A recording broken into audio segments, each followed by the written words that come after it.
नमस्कार दोस्तों, मैं अजय कुमार। अब देख रहे हैं यूट्यूब चैनल चिंतन क्लासेज। चिंतन क्लासेज में आप लोगों का स्वागत है। यह झारखंड पीजीटी में हिंदी में जो सिलेबस लगा हुआ है उसी के अकॉर्डिंग मानसरोवर भाग 1, जिसमें कुल 27 कहानियाँ लगी हुई हैं, जिसमें से पहली कहानी अलगोज्झा का हम लोग वाचन कर रहे हैं। इसमें हम लोग पार्ट 1 जो कि एक वीडियो में पढ़ चुके हैं, आज उसका पार्ट 2। चूँकि यह कहानी थोड़ी लंबी थी, इसलिए हम लोगों ने इसको 2 पार्ट में करने का प्रयास किया। पार्ट 1 जो कि भोला महतो है, उसकी पहली पत्नी का देहांत हो जाता है, दूसरी शादी करता है जिसका नाम पन्ना रहता है। पन्ना के आने के बाद उसका बेटा जो रघु रहता है, उसकी स्थिति खराब हो जाती, वह नौकरों की भांत काम करता रहता है। धीरे धीरे समय बीतता है और भोला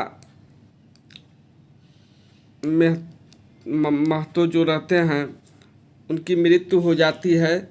फिर घर का सारा देख रेख रघु करता है। पन्ना के 3 बच्चे होते हैं, केदार, खुन्नू, लक्ष्मण, और एक उसकी लड़की रहती है मुनिया।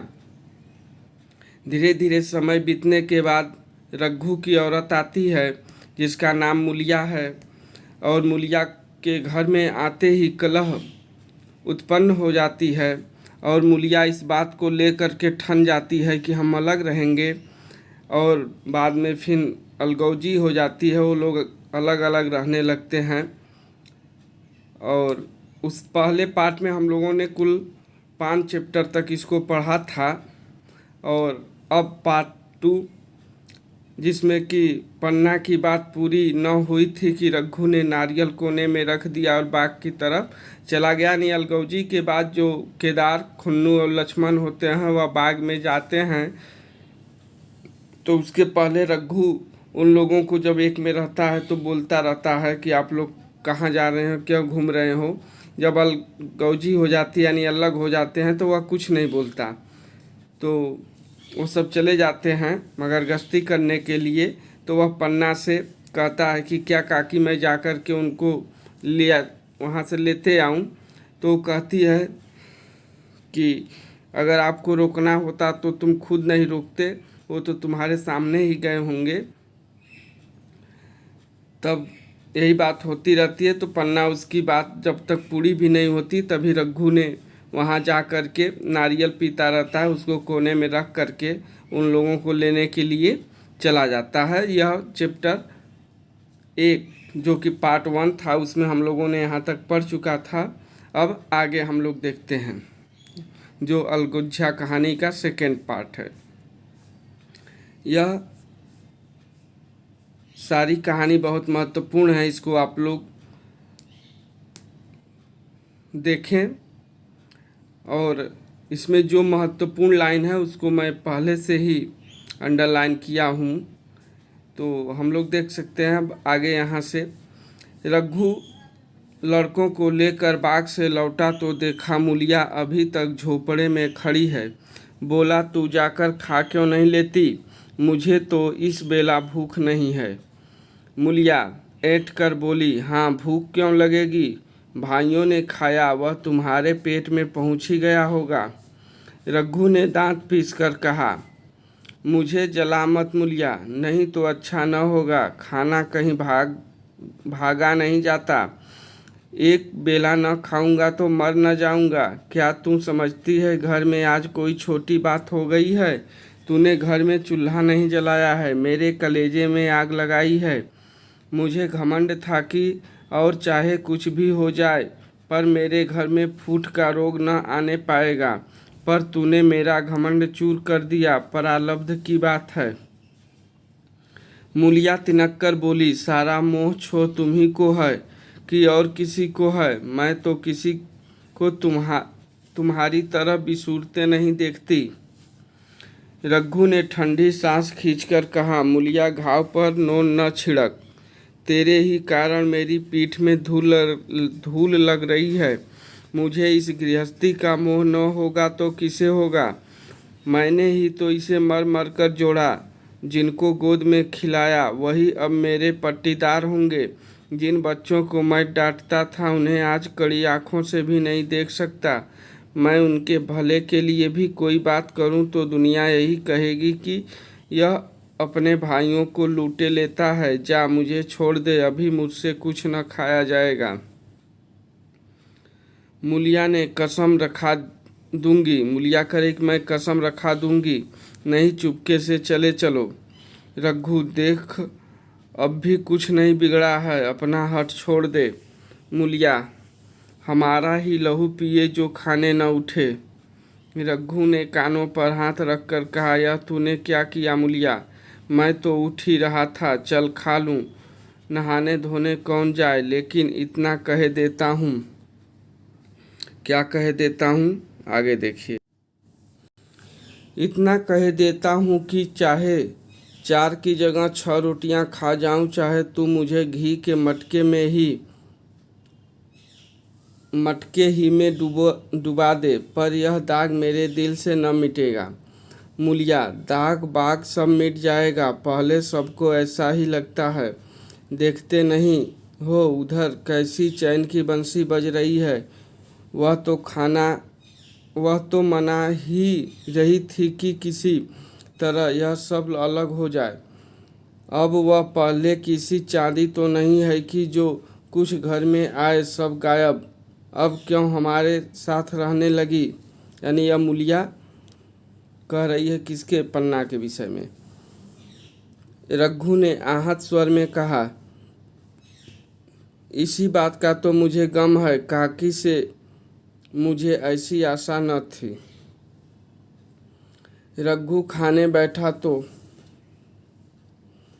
कौर विष के घूंट सा लगता था। जान पड़ता था रोटियां भूसी की हैं, दाल पानी सी लगती थी। पानी ठंड कंठ के नीचे न उतरता था। दूध की तरफ देखा तक नहीं। 2-4 ग्रास खाकर उठ गया, जैसे किसी प्रियजन के श्राद्ध का भोज हो। रात का भोजन भी उसने इसी तरह किया। भोजन क्या किया, कसम पूरी की। रात भर उसका चित्त उद्विग्न रहा। एक अज्ञात शंका उसके मन पर छाई हुई थी, जैसे भोला महतो द्वार पर बैठा रो रहा हो। वह कई बार चौंक कर उठा। ऐसा जान पड़ा भोला उसकी ओर तिरस्कार की आंखों से देख रहा है। भोला कौन है? उसके पिता। वह दोनों जून भोजन करता था, पर जैसे शत्रु के घर। भोला की शोक मग्न मूर्ति आंखों से न उतरती थी। रात को उसे नींद न आती। वह गांव में निकलता तो इस तरह मुंह चुराए सिर झुकाए मानो गौ हत्या की हो। आगे 5 साल गुजर गए। रघु अब 2 लड़कों का बाप था। तो रघु के कितने बेटे थे? 2। आंगन में दीवार खींच गई थी, खेतों में मेड़े डाल दी गई थी और बैल बछिए बांट दिए गए थे। केदार की उम्र अब 16 साल की हो गई थी। केदार जो पन्ना का बड़ा लड़का था, उसने पढ़ना छोड़ दिया था और खेती का काम करता था। खुन्नू गाय चराता था। केवल लक्ष्मण अब तक मदरसे जाता था। पन्ना और मूलिया दोनों एक दूसरे की सूरत से जलती थी। मूलिया के दोनों लड़के बहुधा पन्ना ही के पास रहते। वही उन्हें उपटन मलती, वही काजल लगाती, वही गोद में लिए फिरती। मगर मूलिया के मुंह से अनुग्रह का एक शब्द भी न निकलता। न पन्ना ही इसकी इच्छुक थी। वह जो कुछ करती निर्ब्याज भाव से करती थी। उसके 2 लड़के अब कमाऊ हो गए थे। लड़की खाना पका लेती थी, वह खुद ऊपर का काम काज कर लेती थी। पन्ना की जो लड़की थी उसका क्या नाम था, कमेंट में बताइए। पहले वीडियो में उसका नाम आया है और वो मैं आपको पढ़ाया भी हूँ। जो लोग पहला वीडियो ना देखे हों अवश्य देखें। वह जो कुछ करती निर्ब्याज भाव से हो गया। लड़की खाना पका लेती थी, वह खुद ऊपर का काम काज कर लेती। इसके विरुद्ध रघु अपने घर का अकेला था। वह भी दुर्बल, अशक्त और जवानी में बूढ़ा। अभी आयु 30 वर्ष से अधिक न थी, लेकिन बाल खिचड़ी हो गए थे। खिचड़ी मतलब उसके सारे बाल पक गए थे। कमर भी झुक चली थी। खांसी ने जीर्ण कर रखा था। देख कर दया आती थी। और खेती पसीने की वस्तु है। खेती की जैसी सेवा होनी चाहिए वह उससे न हो सकती थी। बहुत महत्वपूर्ण लाइन यहाँ से आप लोग ध्यान दीजिएगा। यहाँ से खेती पसीने की वस्तु है, यहाँ से यह पूछ सकता है, उठा लेगा सीधे कि खेती पसीने की वस्तु है। खेती की जैसी सेवा होनी चाहिए वह उससे न हो पाती, फिर अच्छी फसल कहाँ से आती। यहाँ तक कि पूछ देगा कि यह किस कहानी या उपन्यास का कथन है। तो इसको याद रखिएगा, यह किसका है? अलगोज्जा कहानी का। कुछ ऋणी भी हो गया था। वह चिंता और भी मारे डालती थी। चाहिए तो यह था कि अब उसे कुछ आराम मिलता। इतने दिनों के निरंतर परिश्रम के बाद सिर का बोझ कुछ हल्का होता, किंतु मूलिया की स्वार्थपरता और दूरदर्शिता ने लहलहाती हुई खेती उजाड़ दी।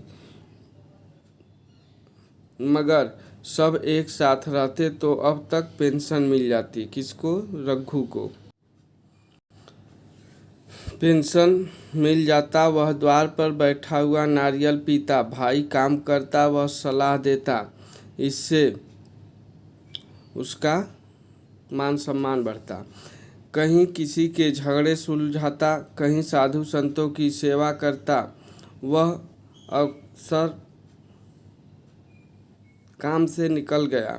अब तो चिंता भाव दिन दिन बढ़ता जाता था। आखिर उसे धीमा धीमा ज्वर रहने लगा। हृदय शूल की चिंता, कड़े परिश्रम और अथक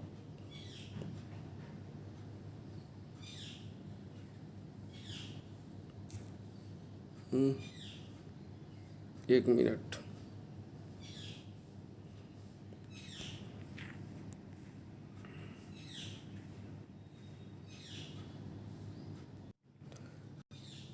ठीक है, इस पैराग्राफ को हम लोग फिर से देखते हैं। आखिर उसे धीमा धीमा ज्वर रहने लगा। हृदय शूल की चिंता, कड़े परिश्रम और अभाव का यही पुरस्कार है। उसे कुछ परवाह न की, पहले कुछ परवाह न की। समझा आप अच्छा हो जाएगा। मगर कमजोरी बढ़ने लगी तो दवा की फिक्र हुई। जिसने जो बता दिया खा लिया। डॉक्टरों और वैद्यों के पास जाने की सामर्थ्य कहाँ, और सामर्थ्य भी होती तो रुपए खर्च कर देने के सिवा और नतीजा ही क्या था। जीर्ण ज्वर की औषधि आराम और पुष्टिकारक भोजन है। न वह बसंत मालती का सेवन कर सकता था और न आराम से बैठकर बलवर्धक भोजन कर सकता था। कमजोरी बढ़ती ही गई।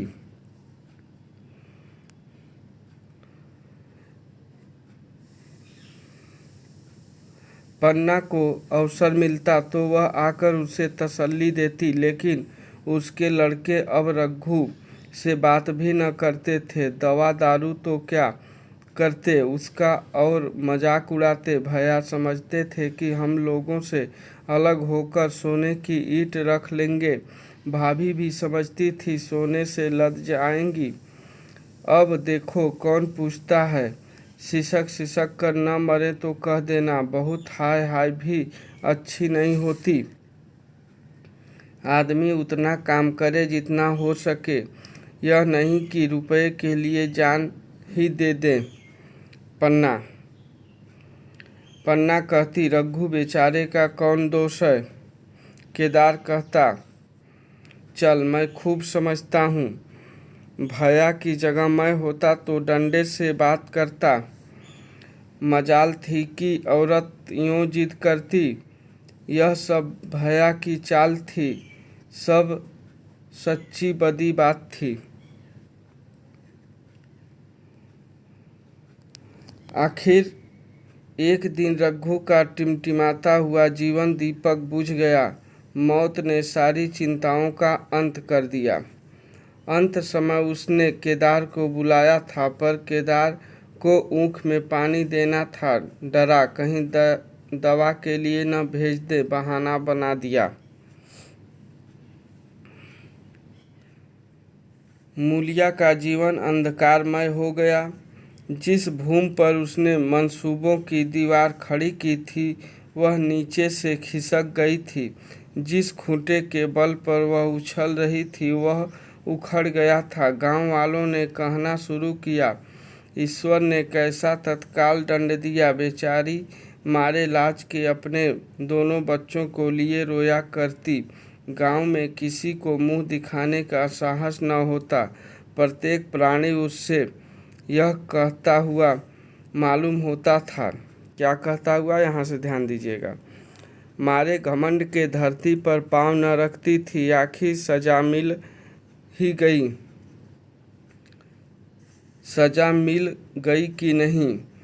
अब इस घर में कैसे निवाह होगा। वह किसके सहारे रहेगी, किसके बल पर खेती होगी। बेचारा रघु बीमार था, दुर्बल था, पर जब तक जीता रहा अपना काम करता रहा।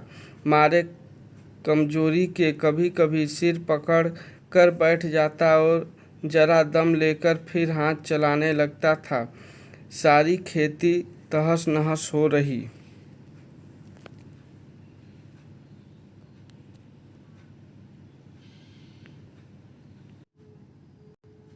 सारी खेती तहस नहस हो रही थी। देखिए पीडीएफ थोड़ा से सही नहीं आया है, लेकिन आप लोग आवाज़ सुनिएगा, मैं सारे को पढ़ देता हूँ सही से। उसे कौन संभालेगा। अनाज की ठाठें खलिहान में पड़ी थी, ऊख अलग सूख रही थी। वह अकेली क्या क्या करेगी। फिर सिंचाई अकेले आदमी का तो काम नहीं। तीन मजदूरों को कहाँ से लाए। गांव में मजदूर थे ही कितने। आदमियों के लिए खींचातानी हो रही थी, क्या करे क्या न करे। इस तरह 13 दिन बीत गए, यानी 13 जो होती है वह बीत गई। क्रियाकर्म से छुट्टी मिली। दूसरे ही दिन सवेरे मूलिया ने दोनों बालकों को गोद में उठाया और अनाज मारने चली। खलिहान में पहुंचकर उसने एक को तो पेड़ के नीचे घास के नर्म बिस्तर पर सुला दिया और दूसरे को वहीं बैठाकर अनाज मारने लगी। बैलों को हाँकती थी और रोती थी। क्या इसीलिए भगवान ने उसको जन्म दिया था। देखते देखते क्या से क्या हो गया। इन्हीं दिनों पिछले साल भी अनाज मारा गया था। वह रघु के लिए लोटे में शरबत और मटर की घुघनी लेकर आई थी। आज कोई उसके आगे है न पीछे, लेकिन किसी की लौंडी तो नहीं हूँ।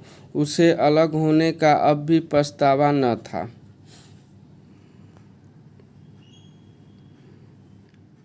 एकाएक छोटे बच्चे का रोना सुनकर उसने उधर ताका तो बड़ा लड़का उसे चुमकाकर कह रहा था, भैया चुप रहो।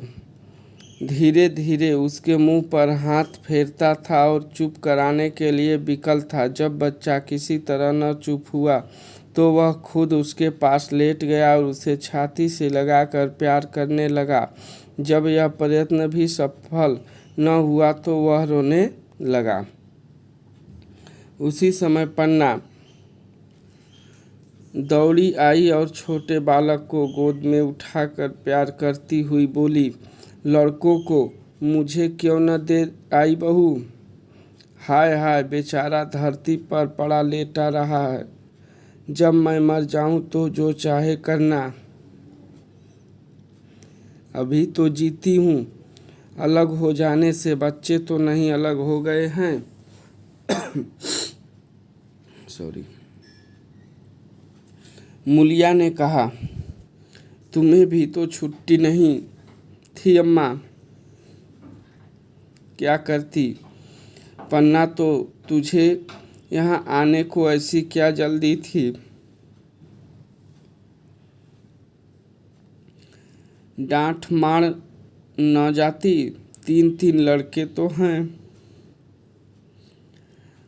और किस दिन काम आएंगे। केदार तो कल ही मारने को कह रहा था, पर मैंने कहा पहले ऊख में पानी दे लो फिर अनाज मारना। मड़ाई तो 10 दिन के बाद भी हो सकती है, ऊख की सिंचाई न हुई तो सूख जाएगी। कल से पानी चढ़ा हुआ है, परसों तक खेत पूर हो जाएगा, तब मड़ाई हो जाएगी। तुझे विश्वास न आएगा, जब से भैया मरे हैं केदार को बड़ी चिंता हो गई है।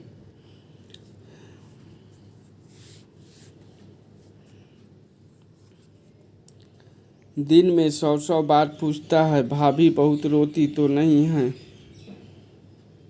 देख लड़के भूखे तो नहीं हैं। कोई लड़का रोता है तो दौड़ आता है।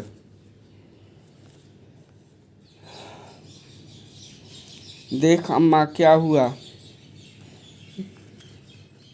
बच्चा क्यों रो रहा है। कल रो कर बोला, अम्मा मैं जानता कि भैया इतनी जल्दी चले जाएंगे तो उनकी कुछ सेवा कर लेता। कहाँ जगाए जगाए उठता था, अब देखती हूँ पहर रात से उठकर काम में लग जाता है। खुन्नू कल जरा सा बोला, पहले हम अपनी ऊख में पानी दे लेंगे तब भैया की ऊख में देंगे। इस पर केदार ने ऐसा डांटा कि खुन्नू के मुंह से फिर बात न निकली। बोला, कैसी तुम्हारी और कैसी हमारी ऊख। भैया ने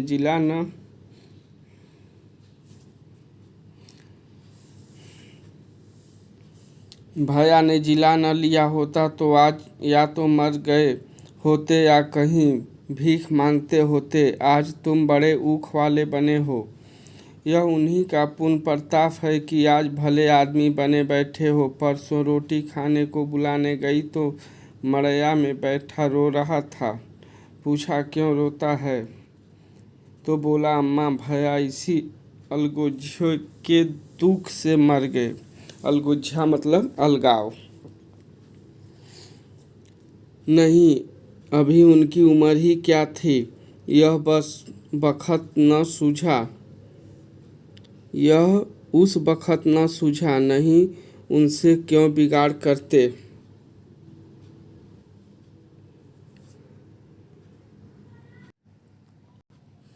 यह कहकर पन्ना ने मूलिया की ओर संकेतपूर्ण दृष्टि से देखकर कहा, तुम्हें वह अलग न रहने देगा बहू। कहता है भैया हमारे लिए मर गए तो क्या हम भी उनके बाल बच्चों के लिए मर जाएंगे। मूलिया की आंखों से आंसू जारी थे। पन्ना की बातों में आज सच्ची वेदना, सच्ची सांत्वना, सच्ची चिंता भरी हुई थी। मूलिया का मन कभी उसकी ओर इतना आकर्षित न हुआ था जिनसे उसे व्यंग और प्रतिकार का भय था। वे इतने दयालु, इतने शुभेच्छु हो गए थे। आज पहली बार उसे अपनी स्वार्थपरता पर लज्जा आई। पहली बार आत्मा ने अलगोज्झों पर धिक्कारा। किसको? मूलिया को। नेक्स्ट, इस घटना को हुए 5 साल गुजर गए थे। किस घटना को? यानी रघु को की मृत्यु हुई। पन्ना आज बूढ़ी हो गई है। केदार घर का मालिक है, मूलिया घर की मालकिन है। खुन्नू और लक्ष्मण के विवाह हो चुके हैं मगर केदार अभी तक कुंवारा है। यानी छोटे भाइयों की शादी हो गई, केदार अभी तक कुंवारा ही है। कहता है मैं विवाह न करूँगा। कई जगहों से बातचीत हुई, कई सगाइयाँ आई पर उसने हामी न भरी। पन्ना ने कंपे लगाए, जाल फैलाए पर वह न फंसा। कहता औरतों से कौन सुख, मेहरिया घर में आई और आदमी का मिजाज बदला। ये कौन कहता है? रघु। केदार। फिर जो कुछ है वह मेहरिया है। माँ बाप भाई बंधु सब पराए हैं। जब भैया जैसे आदमी का मिजाज बदल गया तो फिर दूसरों की क्या गिनती, 2 लड़के भगवान के दिए हैं और क्या चाहिए, बिन ब्याह किए 2 बेटे मिल गए, इससे बढ़कर और क्या होगा। जिसे अपना समझो वह अपना है, जिसे गैर समझो वह गैर है। एक दिन पन्ना ने कहा, तेरा वंश कैसे चलेगा। केदार, मेरा वंश तो चल रहा है, दोनों लड़कों को अपना ही समझता हूँ। पन्ना, समझने ही पर है तो तू मूलिया को भी अपनी मेहरिया समझता होगा। केदार ने झेपते हुए कहा, तुम तो गाली देती हो अम्मा। पन्ना, गाली कैसी, तेरी भाभी ही तो है। केदार, मेरे जैसे लठ गवार को वह क्यों पूछने लगी। पन्ना, तू कहने को कह तो मैं उससे पूछूं। केदार, नहीं, मेरी अम्मा कहीं रोने गाने न लगे। पन्ना, तेरा मन हो तो मैं बातों बातों में उसके मन की था लूं। केदार, मैं नहीं जानता, जो चाहे कर। पन्ना केदार के मन की बात समझ गई। लड़के का दिल मूलिया पर आया हुआ है, पर संकोच और भय के मारे कुछ नहीं कहता। उसी दिन उसने मूलिया से कहा, क्या करूं बहू, मन की लालसा मन में ही रह जाती है। केदार का घर भी बस जाता तो मैं निश्चिंत हो जाती। मूलिया, वह तो करने को ही नहीं कहते। पन्ना, कहता है ऐसी